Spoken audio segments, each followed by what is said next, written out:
Okay, so if we accept this idea that police are here, right, and that we're asking them to maintain disorder, like what exactly are we asking them to do, and to do that? So it's a reminder, a few things, right, is that we expect the police to be problem solvers, right? They're probably the most visible form of government, and they have tremendous power in their ability to use discretion to arrest people, to trigger the criminal justice system, and so on, right? And so over time, our expectations and reliance on them have grown.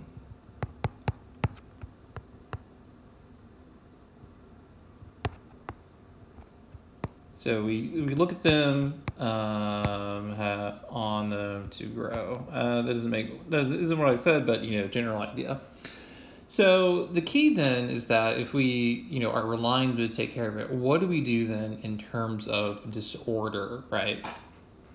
So keep in mind, like when this theory is being introduced, right? Police are still in their vehicles, and they're still like that today, right? But a few things were principled. It's very similar to community policing, very similar to problem-oriented policing, right? Is that the first thing is right is that there needs to be, there's sort of like a decentralized decision-making process, right? In that they want local officers to connect with the community, to take note of what norms are accepted in a neighborhood, what norms are not, but really empower an officer to take control of the situation. That's the first thing, right? Is to equip and give more discretion and power to these people in order to make this decision, right?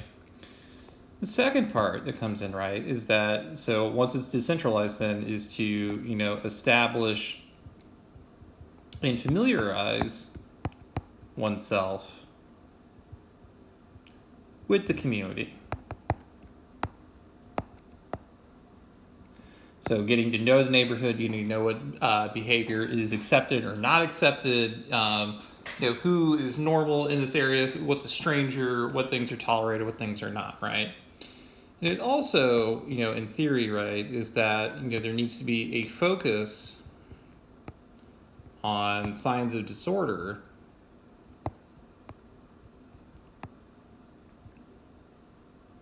because these are seen as this is a precondition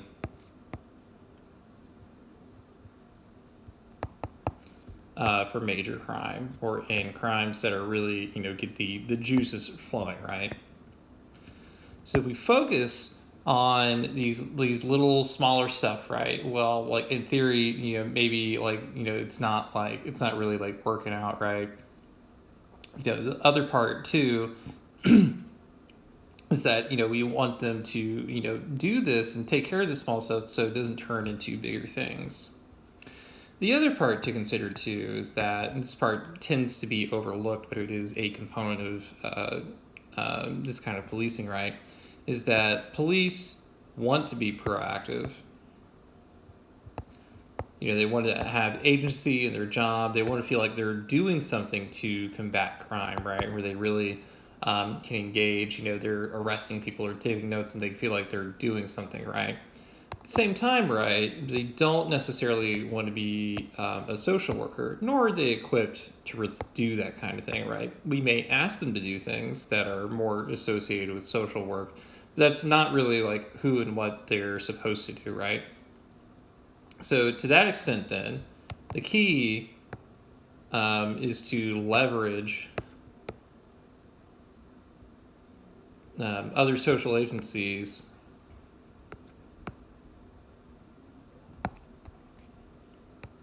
to take care of problems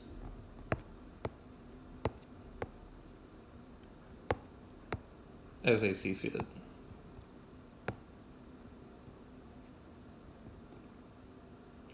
So, so it's not necessarily things that aren't police duties are, meant to be expanded and taken care of, but that relies on the police to take action, to report it, to have an established relationship with other agencies, and be willing to do that, right? Now, it is quite a different thing to say that needs to be the policy, and quite another for that to actually happen in practice, right? So those are not always the same thing. So let's take a look a little bit about like how this may like function, like in practice or possibly, right? So we'll use a little illustration here. We'll use the blue to indicate this is the officer. We'll put a little hat on top, right? And then over here is me when I was in grad school. Why is this me with grad school? Because I had long hair down to my shoulders, right? So this is me, right? And let's see this officer sees me and I'm on campus, right? So he's got these lasers coming out with me, right? And I'm doing something disruptive. Maybe it appears that while I'm on campus, I'm having a beer in the, there's a pub on campus, but maybe I'm carrying my bottled beer back with me to, the grad office, right? Maybe that happened, maybe that didn't. You'll never know for sure. So in this then, there are a couple decision paths, right? One decision path, right, is that he sees this behavior, and path one says ignore, right? Maybe it's not a big deal. Maybe you still want to get involved. Maybe I'm not causing harm to anyone, right? But that is one way to do it, right? And that is a form of, a police inaction, right? But it's also communicating a form of behavior, right? Is that this ignoring or being permissive of it is allowing it to continue, but also accepting that this may be seen as acceptable or normal in that community. A different way to look at it, right, is that you could investigate a stop. Maybe you get a feel, right, and you're like, hey, what's going on? I'm just having a beer, sir. Or, maybe I wouldn't say that. I'm like, I'm just going to my office. And, we both try to pretend I don't have that, right? So you stop, and maybe you question. And, you get a read on how I'm feeling. And, based off of that, something could happen, something could not happen, right? The other part, that can come out of this, too, is that, there could be this stop. And maybe I get, I have like a firm like talking to. Hey, you really shouldn't be doing this. How dare you do this? This is not a good place. I'll let you off in the warning or something to that effect, right?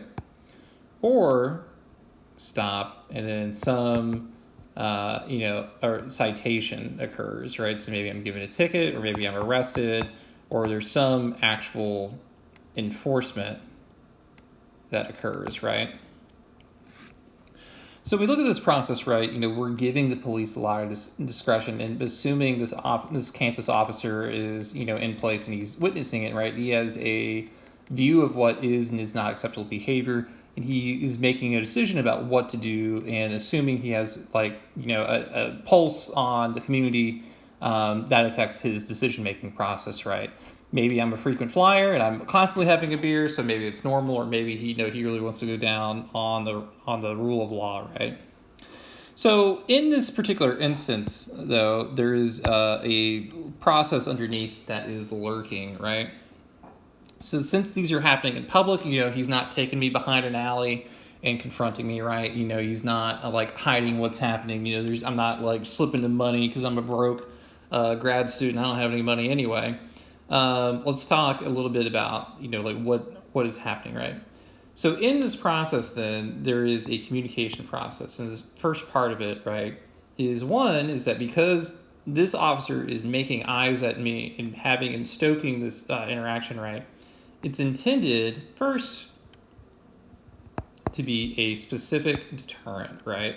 So that's the first communication process, is that he's looking at me and knows that if they intervene, right, if they at least talk to me, right, that is an action. It's proactive, and it's meant to instill a lesson into me about what is exactly occurring, and whether or not my behavior is accepted or not.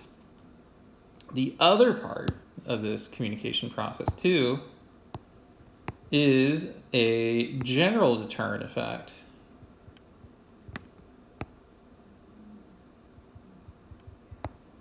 So with this then is that because other people see the officer stopping me, interrogating me, perhaps arresting me for having this beer on campus, right? It is to deter other people around and to say like, hey, this behavior is not accepted, it's not allowed, and I am not going to abide by it. The other part too is that assuming that this is in line with community standards, right? It suggests that cops are attuned with the community, assuming this is not allowed, and they are also so they're keeping a pulse on things, they have an eye on things, and there is this willingness to intervene. So officers are not going to sit idly by. They are willing to do something and intervene to do that, right? Over time, right? And this is admittedly a pretty minor thing, right? I'm not harassing people. I'm not, assaulting people. I'm not stealing stuff, right? It's just me like having like this beer, right? An admittedly very small, like delinquent, criminal issue, right? So with this then, because this is seeing this, right? Over time, this process is that if we have visible decision making, so visible enforcement,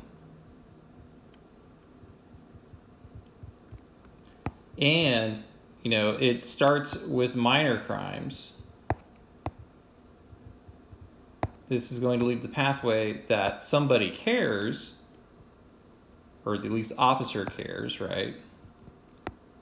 Perhaps the community cares and gets stronger in asserting itself. They're more likely to report stuff to police agencies. Maybe they're going to be more proactive about calling social services or something like that. And as a result of that, because there is a strengthening within the community, major crime and minor offenses decrease, right? So what was the point of this, right? So the point of this is just to illustrate the actual theoretical process of how things are supposed to work, right? So this is under disorderly policing.